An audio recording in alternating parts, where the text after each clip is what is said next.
midst of the disasters that befell the house, Cocles was the only one unmoved. But this did not arise from a want of affection. On the contrary, from a firm conviction. Like the rats that one by one forsake the doomed ship even before the vessel weighs anchor, so all the numerous clerks had by degrees deserted the office and the warehouse. Cocles had seen them go without thinking of inquiring the cause of their departure. Everything was, as we have said, a question of arithmetic to Cocles. And during 20 years he had always seen all payments made with such exactitude that it seemed as impossible to him that the house should stop payment as it would to a miller that the river had so long turned his mill should cease to flow. Nothing had as yet occurred to shake Cocles' belief. The last month's payment had been made with the most scrupulous exactitude. Cocles had detected an overbalance of 14 sous in cash, and the same evening he had brought them to Monsieur Morrel, who, with a melancholy smile, threw them into an almost empty drawer, saying, "Thanks, Cocles, you are a pearl of cashiers." Cocles went away happy, for this eulogium of Monsieur Morrel, himself the pearl of the honest men of Marseille, flattered him more than a present of 50 crowns. But since the end of the month, Monsieur Morrel had passed many an anxious hour.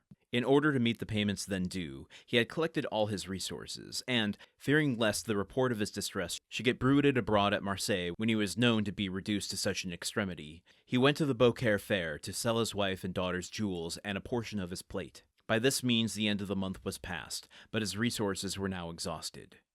Credit, owing to the reports afloat, was no longer to be had. And to meet the 100,000 francs due on the 15th of the present month, and the 100,000 francs due on the 15th of the next month to Monsieur de Bouville, Monsieur Morrel had, in reality, no hope but the return of the Pharaon, of whose departure he had learnt from a vessel which had weighed anchor at the same time, and which had already arrived in the harbor. I want to take us back to, I think maybe even chapter 1 of this story, in which we're first introduced to Morrel. And before we knew who any of these characters were, or at least me, because I haven't read this story before, was trying to ascertain the character of Morrel. And by character, I mean, like, who is he? What does he value? Is he a good guy? Is he a villain? What the character by which you can judge a person? What kind of character does he have? And by the end of one of those first chapters, I remember saying, hey, I think this Morrel guy is pretty okay. Later, once we see how much he sticks up for Dante to Villefort, apparently 30 times over the course of Dante's imprisonment, to the destruction of himself, as Caderousse said, I'm just now realizing we don't know a whole lot about Morrel. And while this isn't directly giving us that much information about Morrel, it is really setting the background of the type of operation he ran and the reputation that it had. Basically, through the Cocles character, we are seeing that Morrel's company, Morrel and Son, never missed a payment. Scrupulous exactitude is a word that was, or a phrase that was used here by Dumas. He's quick to compliment Cocles, even amongst the downfall, saying, thanks, Cocles, you are the pearl of cashiers. And Cocles, even in his mind, saying that he saw Morrel as the pearl of the honest men of Marseille. So, as we thought about a little bit yesterday, Cocles is dedicated not just to his position, not just to the company, but to Morrel himself. And that speaks to a man's character, I think. So all of this is starting to add up to the type of business person he was, the type of man he is, and the lengths that he's willing to go to.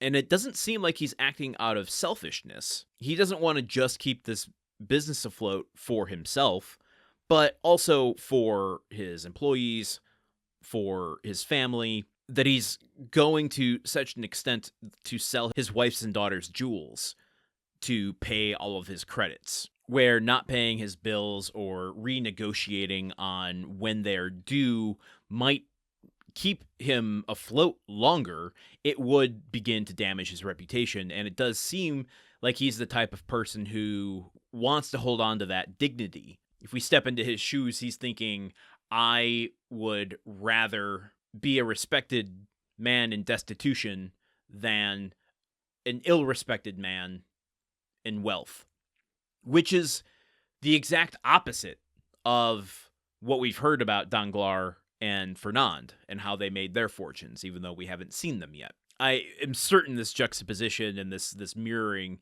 is intentional on Dumas' part when Dante inevitably is going to enter this chapter, right?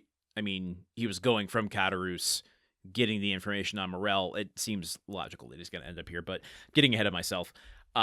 If Dante rewarded Caderousse with that diamond, and let's not forget that diamond was like nothing to Dante, what are we going to expect Dante and Morrel's interaction to be?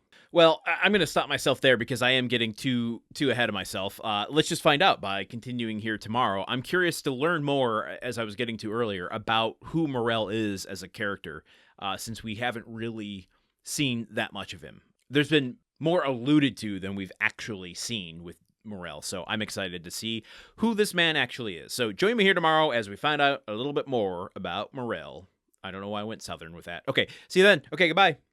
The Countdown of Monte Cristo is part of the Gruntwork Podcast Network. This show is produced, edited, and hosted by Landon Solano. The original text of The Count of Monte Cristo by Alexander Dumas. Theme song by Magic Solo. If you want to support the show and others like it, visit patreon.com/gruntworkpod. Thank you for listening. See you tomorrow.